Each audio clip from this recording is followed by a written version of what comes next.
मित्रांनो, आपल्याला या बीच बद्दल काही माहिती नव्हतं. आपण जयगड वरून निघालो आणि आपण गणपतीपुळेला चाललो होतो. आणि मित्रांनो, तुम्हाला सांगतो, रस्त्यामध्ये हा आपल्याला बीच, सुंदर बीच असा लागला. आणि अशा भारी टायमाला आलोय. तुम्हाला मी एकदा दाखवतो काय टाइम आहे हा. हे बघा समोर, समोर एकदम सुंदर असा सनसेट होतोय. याच बीचवर हे शंख का भेटतात? खरं सांगतो, एक नंबर जेवण मिळते इथं. नमस्कार मित्रांनो, मी अभिजित इंगळे माझ्या युट्यूबच्या नवीन व्हिडिओमध्ये तुमचं स्वागत करतो. आणि मगाचा व्हिडिओ आपण जो संपवला आणि तिथूनच आपण नवीन व्हिडिओला सुरुवात करत आहोत. आता व्हिडिओ काढण्याचं सुरुवात करण्याचं कारण हे की आपण एका आलोय शानदार बीचला. आणि तो बीच एकदा तुम्ही बघा. हा इथे रस्ता आणि हा आहे इथे बीच.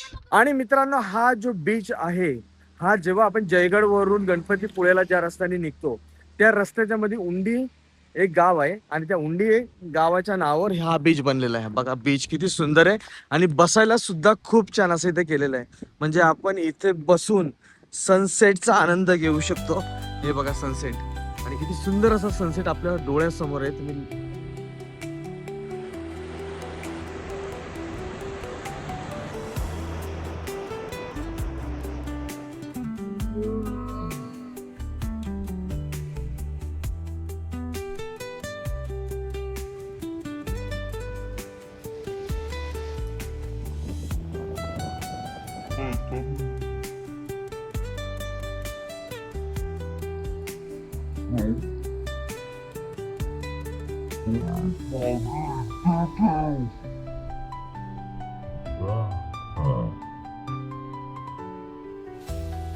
मित्रांनो, समोर आपले शंख आलेले वाहून. आणि असे शंख कुठल्या बीचला बघायला मिळतात सांगा मला? हे बघा किती शंख अभिज्ञानी जमा केलेत. आणि अभिज्ञाला तर खूप जास्त मजा यायला लागले. हा बघा, हा पण शंख आहे, हा पण शंख आहे, हा पण शंख आहे. बघ कितीतरी शंख आहेत. आणि मला वाटतं हा शंखांसाठीच बीच प्रसिद्ध आहे की काय, असं वाटायला लागलंय मला. मित्रांनो, मला असं वाटतं हा जास्त पब्लिकला बीच माहित नाहीये, त्याच्यामुळे इथे जास्त गर्दी नाहीये. तर तुम्हाला जर इकडे यायचं असेल, निवांत ठिकाण पाहिजे असेल, तुम्ही या बीचला येऊ शकता. आणि तुम्हाला सांगतो, खरंच सुंदर बीच आहे. मी आता बघितलेल्या सुंदर बीच पैकी हा एक सुंदर बीच बोलायला लागेल याला. आणि शंख तर बघा, अभिज्ञानी तर किती जमा केले कलेक्शन. कलेक्शन काय माहिती. हा ते बघा, कितीतरी शंख अभिज्ञानी जमा केले ते बघा. मित्रांनो, खूप चांगल्या वेळेमध्ये आपण इथं पोहोचलेलो. अचानकपणे आपल्याला माहिती नव्हतं या बीच बद्दल, पण आपल्याला रस्त्याच्या लगत हा बीच लागला. आणि तुम्हाला सांगतो, सनसेट बघा किती सुंदर होतोय तो. काय सुंदर दिसतोय तो सूर्य बघा.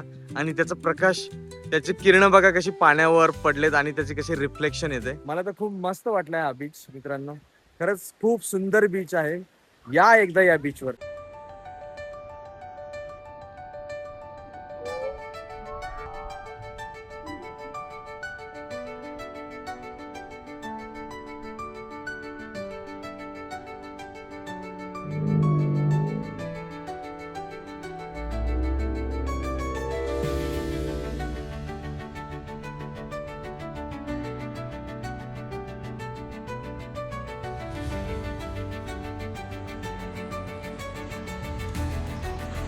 बघा, आराधनाने पण किती शंख जमा केलेले आहेत.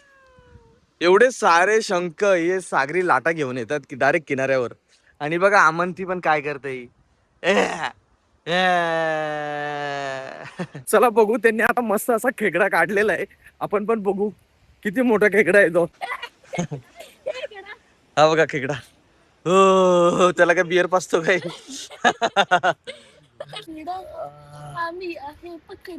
कलर कलर पण बघा किती भारी आहे त्या खेकड्याचा. असं खेकडा पहिल्यांदाच मी बघितलाय का अशा कलरचा. खूप भारी खेकडा आहे.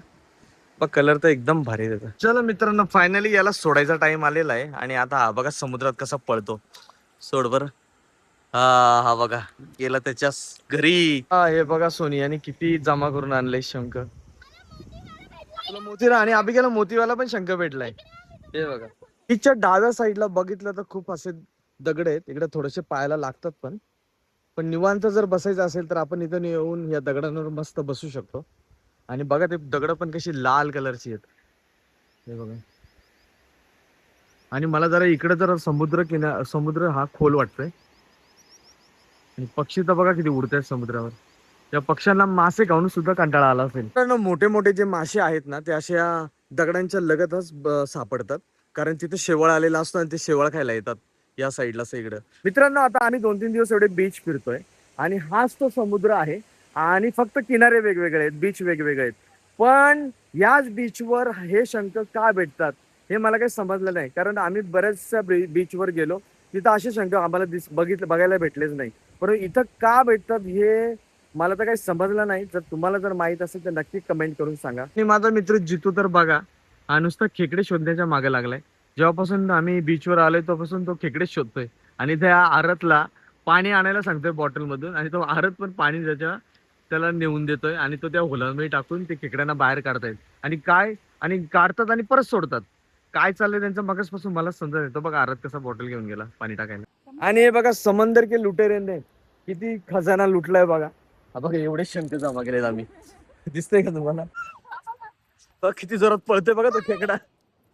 कुठे गायब झाला? हवा इकडे गेला कुठेतरी. हा बघा बघा बघा बघ. हा बघा बघा बघा बघ कसं पायाखाली गेला माझ्या. किती जोरात दमला काय? किती जोरात पळतोय बघा तो. त्याला हात सुद्धा लागत नाहीये बघ. कुठे गेला? हा बघा बघा बघ. हा बघ. हा बघा खेकडा. याला कशाला घेऊन जायचं? आपल्याकडे मरून जाईल तो. हा बघा. हा बघ काय नाही करत. ताईच्या हातावर बघा बघा बघ खेकडा. बघा बघ दीदीच्या हातामध्ये. कसं वाटतं अभिज्ञा? छोटू छोटू छोटू कायच्या नाही तो. आम्ही डिनर करतोय आणि गणपतीपुळेच्या आधी एक प्रांजली नावाचं हॉटेल आहे आणि घरगुती जेवण मिळतं आणि खूप छान असं जेवण येतं. आम्ही वरण भात मागवलं होतं, चिकन मागवलं होतं. हे बघा चिकन.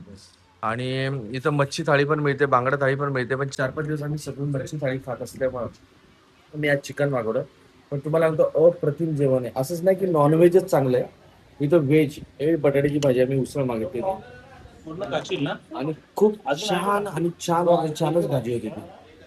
तुम्ही चिकन. आणि जर तुम्ही कधी इकडे येणार असाल आणि तुम्ही व्हेज नॉनव्हेज लोवर असाल तर तुम्ही प्रांजलीला या आणि खूप चांगलं जेवण तुम्हाला भेटेल. हा बघा मित्रांनो, हे आहे प्रांजली भोजनालय. हा जो मेन रस्ता आहे इकडे गणपतीपुळेला जातो आणि तिकडेच प्रांजली भोजनालय म्हणून आहे.